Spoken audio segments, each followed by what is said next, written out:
how to change order confirmation email in Shopify.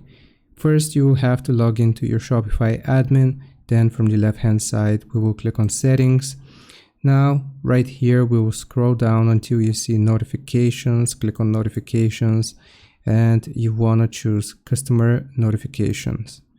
Now you will get the order confirmation at the very top. Click on it and this is what it's going to look like. If you want to change it or edit it, we will click on edit code and you will be able to see this line of code. You can edit this and also you can edit the text within the order confirmation itself. So for example, here I'm going to do thank you for your purchase instead of order, and right here you can just save it.